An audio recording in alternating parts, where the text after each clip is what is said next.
guys, welcome to my channel, welcome back to my channel. This is me reacting to video clips of British versus US video clips part 2, because I couldn't get it into one video.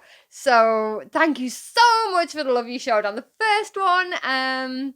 So I'm going to rush into this intro to get it done so I can get it uploaded and pretty much get into it so I can just get it uploaded really, really quick. And like I said, I will be responding to your recommendations on the other one, where you guys let me know what you want me to react to next. But let's just jump straight into this one for now and leave your recommendations down below on what you want me to react to next on the other ones. But for now, this is part 2. Okay, let's get into it. Things in UK houses that don't make sense. Oh, this should be good. You have to pull the handle up to lock the door. The fridges are small. I'm 5'4". Washing machine in the kitchen. Yeah. There is absolutely no plugs in the bathroom. Yeah, some do. Some do. There are these really nice towel warming racks. Not always. There are steps that literally lead into every single room. It's a little weird. But also, the stairs are so steep. That's true. I'm not kidding. It's true. More steps. It's just random steps. And also, rooms don't have built-in closets. So you have to do this. And get creative. That's true. Oh my gosh, that is so true. We look at your closets and we're like, oh wow, that's so bougie and rich. You guys just have, you don't know how lucky you are. You guys have closets. We don't. We have a wardrobe. We just have a wardrobe.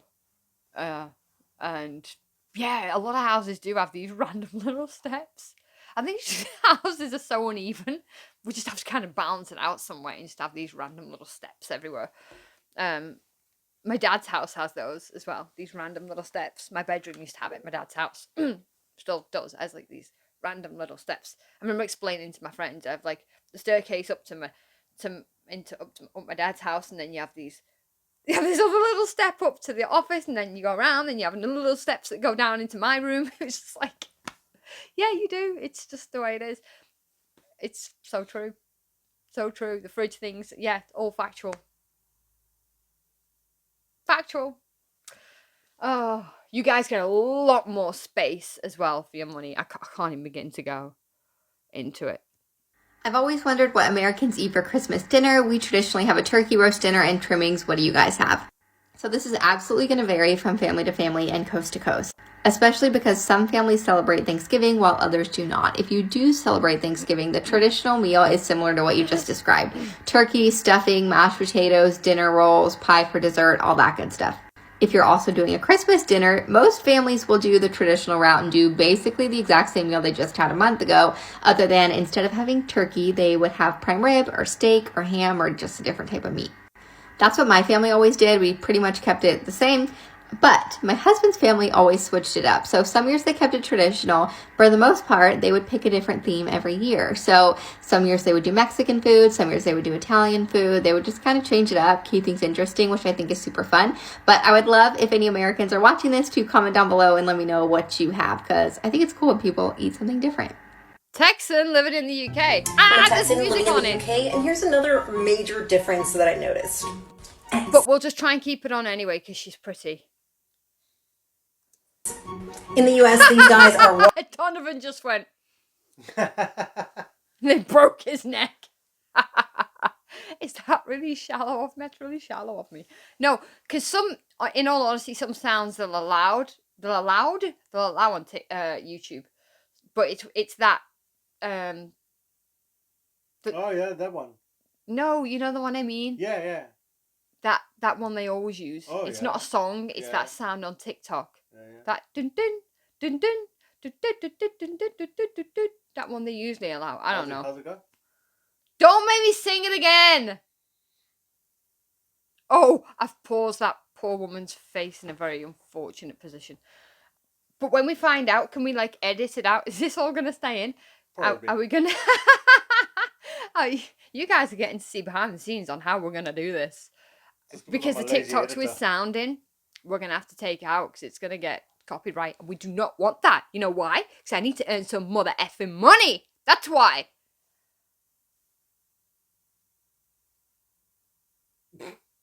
We're gonna get to it. One eternity later. Yeah, so do it. Yeah. And when they realize there's no sound, this whole explanation that we just gave 10 minutes long.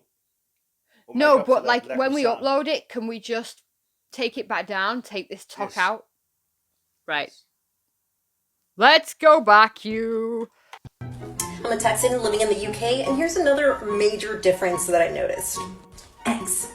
In the US, these guys are washed, processed, and refrigerated. That's as a way to prevent salmonella, whereas the rest of the world thinks it's actually probably better to not put it through that type of procedure. So, as a result, you don't have to refrigerate it, which is something that took me a while to get used to because I'm so used to putting eggs in the refrigerator, and I'm also used to looking for eggs in the refrigerated section. Nonetheless, it was an interesting experience, and I'm kind of still getting used to it. What? I'm a Okay, so you do what in the US? You have you have to refrigerate your eggs, and they go through a process of doing what to them now? What? They refrigerate their eggs in the US, and you have to buy them from the fridge. In the supermarket, you buy them in the fridge in the US. Yeah, they don't put them on the shelves. Wait. Let me hear what she said again. That's so strange. No, they're fresh produce. You don't need to refrigerate eggs. Who knew? You guys are crazy. Wait, I'll tell you now. I'm a Texan living in the UK, and here's another major difference that I noticed. Eggs. In the US, these guys are washed, processed, and refrigerated. They're washed, processed, and refrigerated. Yes. Why? It's law in America. It's the law. The US He's Department reading. of Agriculture, USDA, determined the best way to fight salmonella contaminations by sanitizing eggs before they reach the consumer. But so it's more than safety regulation that eggs be refrigerated. What? Hang on. Well, wait. But Europe doesn't do it. We just have them in baskets and on the shelves, and they're warm, and no one gets salmonella. Because we hard. No, in all seriousness though. Why? Because we don't. Our eggs are fine. Don't know. That's up to Google. Wow. Google needs to tell us. Oh, you guys. How's that working then? So, interesting. So, I mean, eggs are eggs, right? So, does it make them last longer or something? That's really interesting. Let me know if you know something. Do you guys know something that I don't?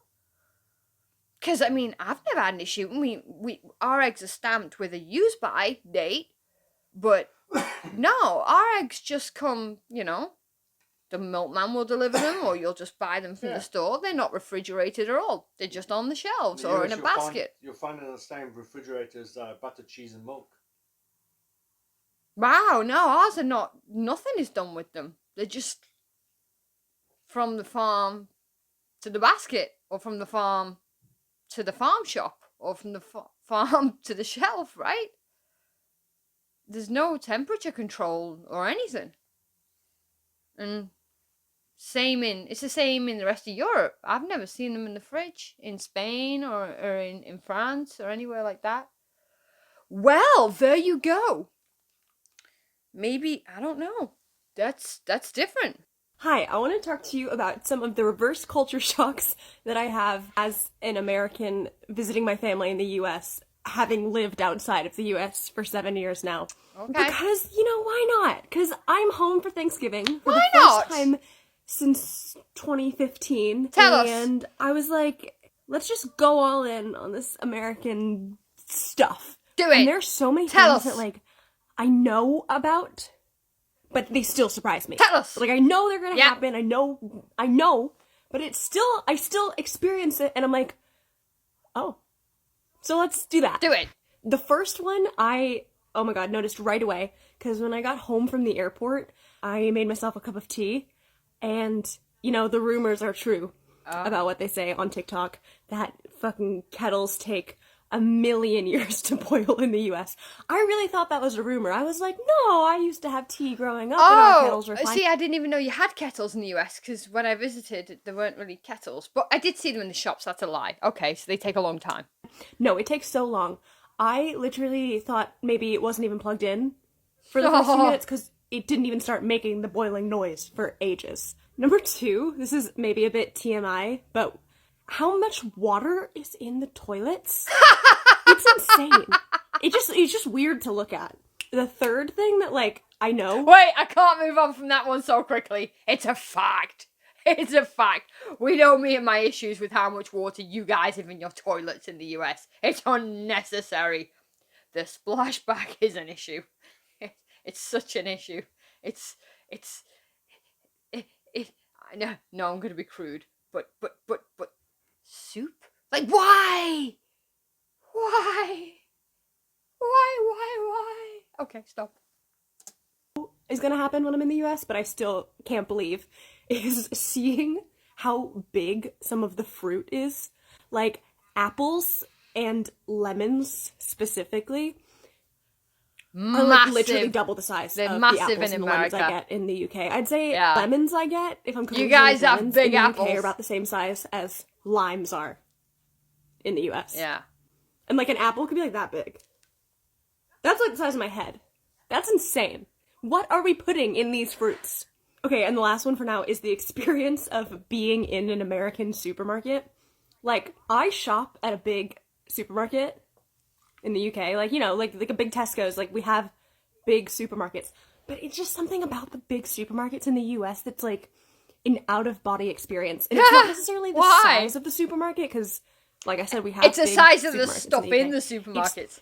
It's more the variety of, like, one type of thing. It's insane. Capitalism popping off. Anyways, that's all for now. Okay. Come with me to the commissary in England. You will see why pretty quickly. But Commissary? What's a commissary? Come with me to the commissary. Wait, she's lost me here. She said, come with me to the commissary. In England? We don't have a commissary. What's a commissary? Isn't that something you have in jail? Come to the commissary. What? I'm sure she just said, come with me to the commissary. I'm lost. Oh, it says on the trolley, commissary. Do we have a commissary in England? I've never heard of that. What the frick is a commissary? Is it because sometimes we'll have a lot of stores down south that we don't have up north. There's that much of a divide in our tiny country. Yes. I mean, look, we have whole different languages from Wales to England, and that's like this far apart. This one says a store for equipment and provisions, especially a supermarket for military personnel, food supplies, lunchroom, especially a motion picture studio. What? Yeah. Wait, let me play this again. Is she in England? Come with me to the commissary, England. But then also says, a deputy or delegate. Or delegate. Huh? Okay, I'm lost. Someone comment down below if you know what this is. Is this something you have to be in a special club for or something? I don't know. I've never heard of it. I don't know what it is. Let's watch. Let's watch. come with me to the commissary in England. You will see why pretty quickly, but I honestly never come here unless it's for essential ingredients, like anything related to ranch dressing. It looks like or a Mexican, giant which I need for dinner tonight. A lot of the aisles are understocked, which is just something we struggle with at our commissary, and it's way more expensive than out in town, so I really don't come here for much. Lola wanted to wave to everybody, which was so cute. See, there's some more empty aisles, got some buffalo tenders, and yeah, that's where the coffee creamer is supposed to be, but it's non-existent at the moment.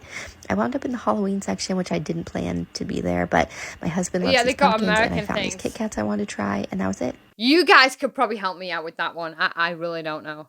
We're starting a series. I'm going back to America this week, and I posted a recent video saying that I was able to try coffee creamer. I have access to an American grocery store on a U.S. military base, and so they have all like American sold goods there where they sell liquid coffee creamer. Liquid coffee creamer is not for sale in the rest of the UK. To anyone else that had a whole fit on my original video about that, you can't find it. You can find this may be the same girl that said the commissary. Maybe it's a it's a military thing, because sometimes you have stores, military stores, that you can only go to. And the reason I believe you can't get coffee creamer, because I've looked into this, because I've wanted it myself, the liquid coffee creamer we call Coffee Mate, same thing, except we get it powder form, is because I think it's corn syrup. You're not allowed corn syrup in the UK. It's banned. You're not allowed it. Fine powder, not liquid.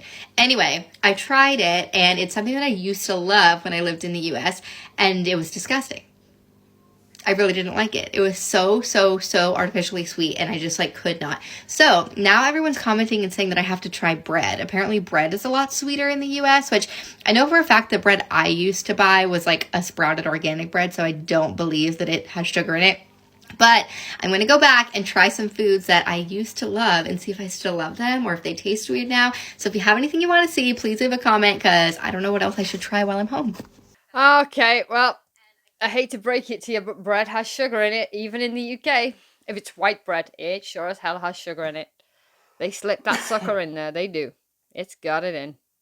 I'm an American who lives in England, and lately I've been talking a lot about the NHS and how much I like it and how great it is.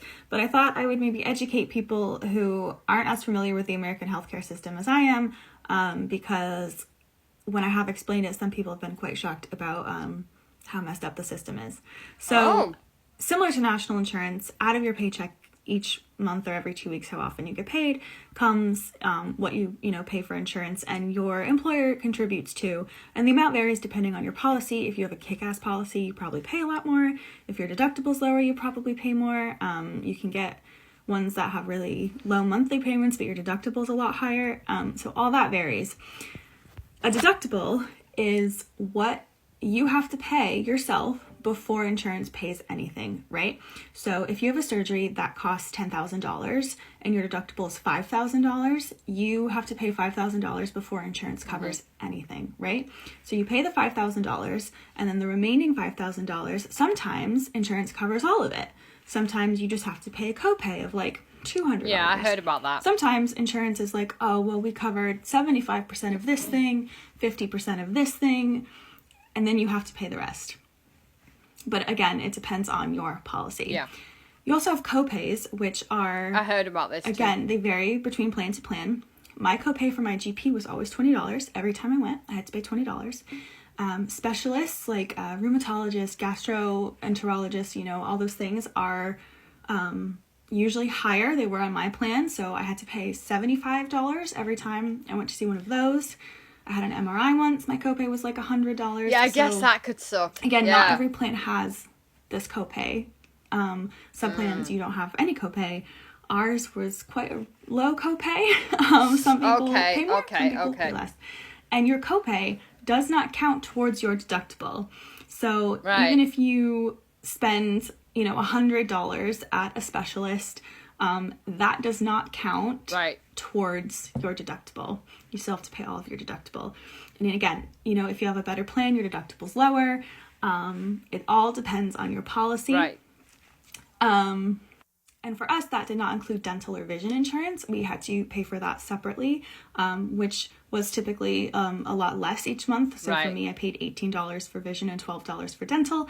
And that got me 2 cleanings twice a year, and then an annual eye exam, and either a new pair of glasses or contacts. So that's not included in, some employers include it. It's very touch and go. It's very different depending on your policy so you really, and your employer. And there's basically no standardization at all. So it's awesome. Okay. Tricky. You see, you've really got to make sure you're taking care. You got to be on your shit with your healthcare and kids too. Okay. That can be complicated, let alone expensive. I'm an American who's been living in the UK going on 9 years, and this is another Britishism that I've noticed, and it's one of my faves. Tell me if I'm wrong. This is how you leave a room and or a group of people whilst you're sitting down. Okay. Right. Am I right? Oh my god, that's true. That is so true. That is. It's either that or cheers to that, right? Or cheers. That's so friggin' true. Or around here, and just buy like nutritional little meals. First time I went to America was mid-80s, and the food was amazing. I couldn't believe the food. I went to New Orleans. I couldn't believe the food. It was wonderful. Really, really good. Excellent food. And the last time I went was 2007, 2008. And honestly, I struggled with the food. It was just really not very nice. It was all preservatives. I could tell she was going to moan. And it was just so bizarre how from the first time I went, the food was just so much better than British food to the last time. I mean, like I said, I really struggled with the food. Do you know what I'm betting it is? I'm just gonna go out there and I'm gonna say, you know what I'm betting it was? Now don't hate me for this, Mrs. Ma'am. Excuse me. I'm betting it was this. I don't think it was probably that the food was different. Maybe it was. Maybe I'm wrong. As we grow, our taste buds change. They do. Our stomach changes. Our digestive system changes. I say at my ripe old age, but it does. I'm betting that when she went the first time, she God, don't hate me for this, but I've noticed with myself, I used to love a lot of unhealthier foods, and I could tolerate them when I was younger. And I had a sweeter tooth, and I liked fattier things. And not that I'm saying it's all sweet and fatty over there, but I'm saying, I'm not saying, I'm just saying. And it's probably that now she's older, now she's been back, and her palate's different, right? So she's noticing the difference. I'm just saying, it's probably more that than anything else, right? It's probably just that. She's recognizing it more. Your palate changes as you get older. It's probably more that than anything else. Okay, guys, I'm going to leave it there for now. Thank you so much for watching that. Like I said, that was just part 2. That was real quick. I'm still going to go to your recommendations for the next one. That was a quick part 2 from part 1 because I couldn't fit it all in one. And yeah, I love you so much. Hit the thumbs up on your way out if you're so kind. Thank you so much for showing all the love on part 1. And hopefully you will on part 2. And I'll go off the recommendations. And music will be coming. Do not worry. Music will be coming. Again, thank you so much for showing all the love on part 1. I'll see you guys in the next one. Bye, guys.